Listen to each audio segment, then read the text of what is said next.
আসসালামু আলাইকুম রহমতুল্লাহি ওবরাকাত। আজকে আমরা আলোচনা করব কিয়ামতের বড় আলামত সম্পর্কে। এ বিষয়ে মুসলিম শরীফের 2901 নম্বর হাদিসে সাইয়্যিদুনা হুযায়ফা বিন আসিদ আল গেফারি রাদিয়াল্লাহু তাআলা আনহু বলেন, একবার আমরা আলোচনা করছিলাম, রাসূলুল্লাহ সাল্লাল্লাহু আলাইহি ওয়াসাল্লাম আমাদের আওয়াজ শুনলেন। তিনি জানতে চাইলেন, মা তাযাকারুন, তোমরা কি নিয়ে আলোচনা করছো? সবাই বলল, আমরা কিয়ামতের আলোচনা করছি।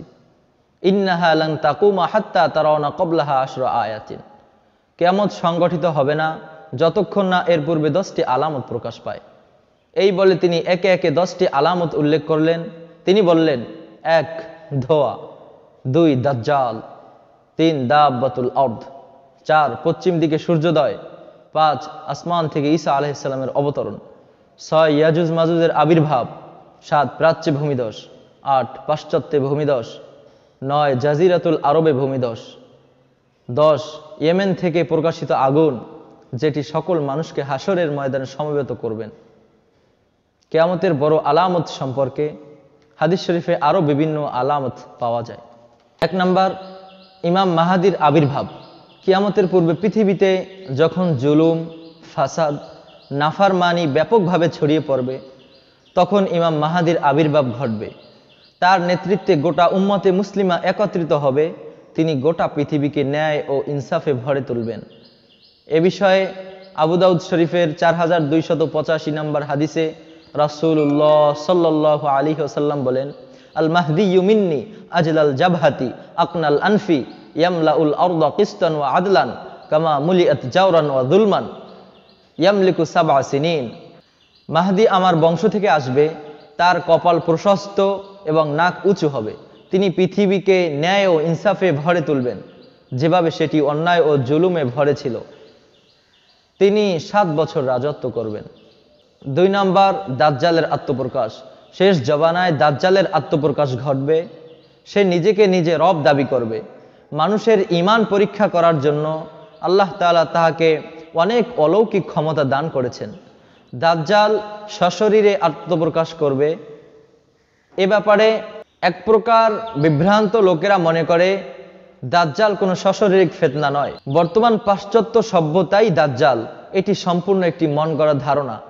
দাজ্জাল মানব ইতিহাসে সবচেয়ে ভয়াবহ ফিতনা।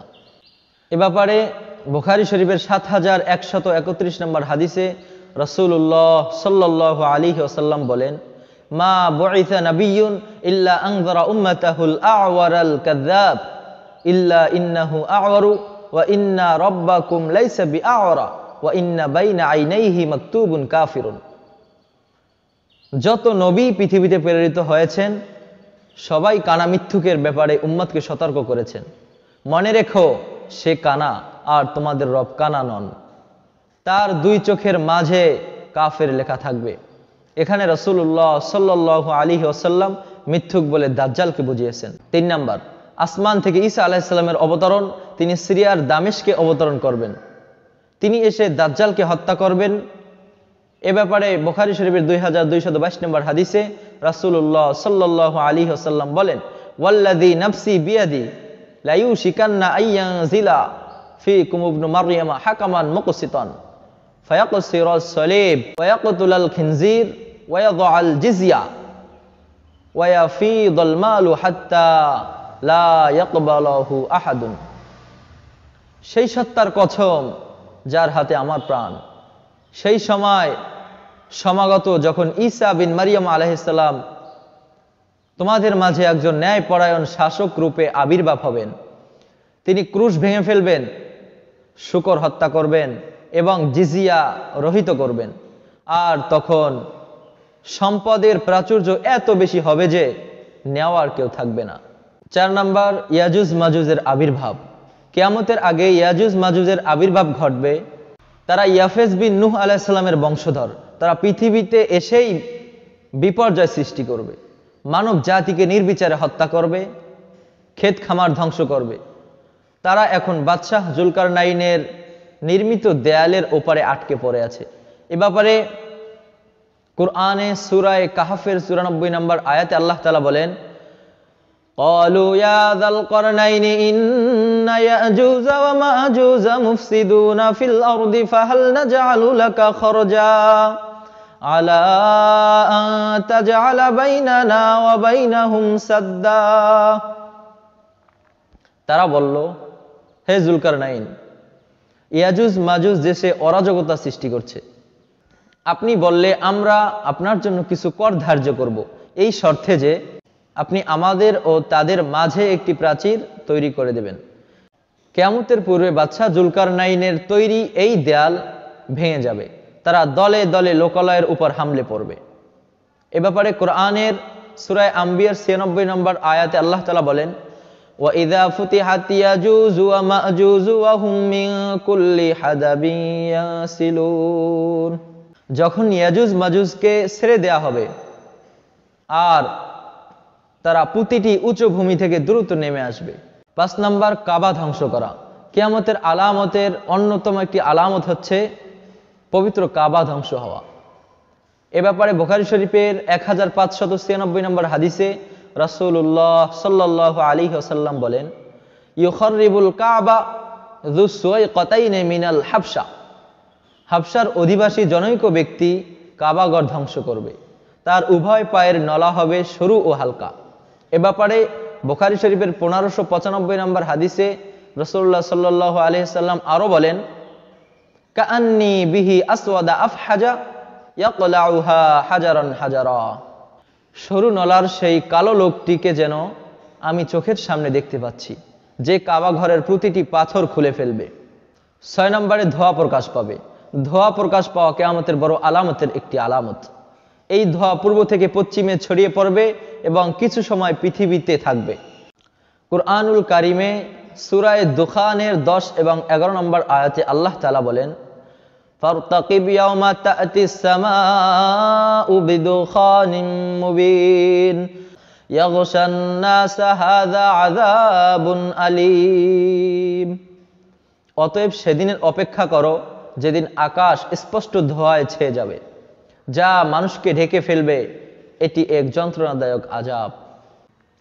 7 নম্বর, 3 স্থানে ভূমিধস। আলোচনার শুরুতেই আমরা মুসলিম শরীফের 2901 নম্বর হাদিস হুযায়ফা বিন আসিদ আল গেফারি রাদিয়াল্লাহু তাআলা আনহুমা থেকে বর্ণিত একটি হাদিস পেশ করেছি, যেখানে কিয়ামতের পূর্বে 3টি ভূমিধসের কথা বলা হয়েছে। একটি হবে প্রাচ্যে, আরেকটি পাশ্চাত্যে, তৃতীয়টি হবে আরব উপদ্বীপে। 8 নম্বর, পশ্চিম দিক থেকে সূর্যোদয়। কিয়ামতের পূর্বে পশ্চিম দিক থেকে সূর্যোদয় হবে, এরপর আর কারো তওবা কবুল করা হবে না। এ ব্যাপারে বুখারী শরীফের 4635 নম্বর হাদিসে রাসূলুল্লাহ সাল্লাল্লাহু আলাইহি ওয়াসাল্লাম ইরশাদ করেন, লা তাকুমুস সাআতু হাত্তা তাতলুআ আশ-শামসু মিন মাগরিবিহা ফাইদা রাআহা আন-নাস আমানা আলাইহা ফাযাকা হিন লা ইয়ানফাউ নাফসান ঈমানুহা লাম তাকুন আমানাত মিন ক্বাবল। ততক্ষণ পর্যন্ত কিয়ামত সংগঠিত হবে না যতক্ষণ না পশ্চিম দিক থেকে সূর্যোদয় ঘটবে। এই দৃশ্য দেখে পৃথিবীর সব মানুষ ঈমান নিয়ে আসবে, কিন্তু সেটি এমন সময় হবে যখন ইতিপূর্বে ঈমান আনেনি এমন ব্যক্তির ঈমান কোনো কাজে আসবে না। 9 নম্বর, কুরআন উঠে যাওয়া।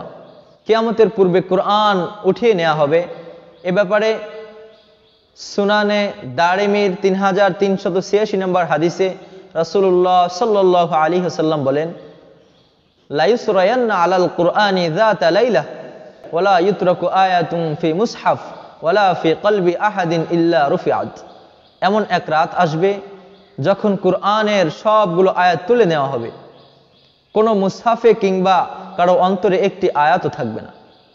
10 নম্বর, দাব্বাতুল আরদের আবির্ভাব। কিয়ামতের পূর্বে মাটি থেকে একটি প্রাণীর আবির্ভাব ঘটবে। এটি মুমিনের 2 চোখের মাঝে মুমিন লিখে দিবে এবং কাফেরদের 2 চোখের মাঝে কাফের লিখে দিবে, আর লোকদের আসন্ন আযাব ও বরবাদি সম্পর্কে সতর্ক করবে। এ ব্যাপারে আল্লাহ পাক রব্বুল আলামিন সূরা নমলের 87 নম্বর আয়াতে বলেন, وَإِذَا وَقَعَ الْقَوْلُ عَلَيْهِمْ أَخْرَجْنَا لَهُمْ دَابَّةً مِّنَ الْأَرْضِ تُكَلِّمُهُمْ أَنَّ النَّاسَ كَانُوا بِآيَاتِنَا لَا يُوقِنُونَ। যখন ঘোষিত শাস্তি তাদের নিকটে আসবে, তখন আমি তাদের জন্য ভূমি থেকে একটি প্রাণী বের করব, যেটি তাদের সঙ্গে কথা বলবে, এজন্য যে মানুষ আমার নিদর্শন সমূহ দৃঢ়ভাবে বিশ্বাস করত না। 11 নম্বর, ঠান্ডা বাতাসে মুমিনদের মৃত্যু। কিয়ামতের পূর্বে যখন কোরআন তুলে নেওয়া হবে, ইলম তুলে নেওয়া হবে, তখন এক ধরনের শীতল হাওয়া প্রবাহিত হবে, যে হাওয়া সকল মুমিনের মৃত্যু ডেকে আনবে। একজন মুমিনও অবশিষ্ট থাকবে না। দুনিয়াতে কেবল মন্দ লোকেরাই থেকে যাবে, তাদের উপরই কিয়ামত সংগঠিত হবে। এ ব্যাপারে মুসলিম শরীফের 212 নম্বর হাদিসে রাসূলুল্লাহ সাল্লাল্লাহু আলাইহি ওয়া আলিহি ওয়াসাল্লাম বলেন, ইন্নাল্লাহা ইয়াবআসু রিহাম মিনাল ইয়ামানি আলিয়ানা মিনাল হারির ফালা তাদাউ আহাদান ফি কলবি মিন ঈমানিন ইল্লা কাওয়াদাতহু। আল্লাহ রাব্বুল আলামিন ইয়েমেনের দিক থেকে মৃদুমন্দ এক বাতাস প্রবাহিত করবেন, যেটি রেশমের চেয়েও কোমল। এই বাতাস সকল মুমিনের মৃত্যু ডেকে আনবে। 12 নম্বর, আগুন প্রকাশ পাওয়া। কিয়ামতের সর্বশেষ আলামত আগুন। এ ব্যাপারে সুনানে আবু দাউদ শরীফের 4311 নম্বর হাদিসে রাসূলুল্লাহ সাল্লাল্লাহু আলাইহি ওয়াসাল্লাম বলেন, তাখরুজু নারুম মিনাল ইয়ামানি মিন ক্বারি আদানা তাসুকুন নাস ইলাল মাহশার। ইয়েমেনের আদন অঞ্চলের নিম্নভূমি থেকে একটি আগুন বের হবে, যেটি সকল মানুষকে তাড়িয়ে হাসরের ময়দানে সমবেত করবেন। আল্লাহ তাআলা আমাদের সকলকে বোঝার তৌফিক দান করুন।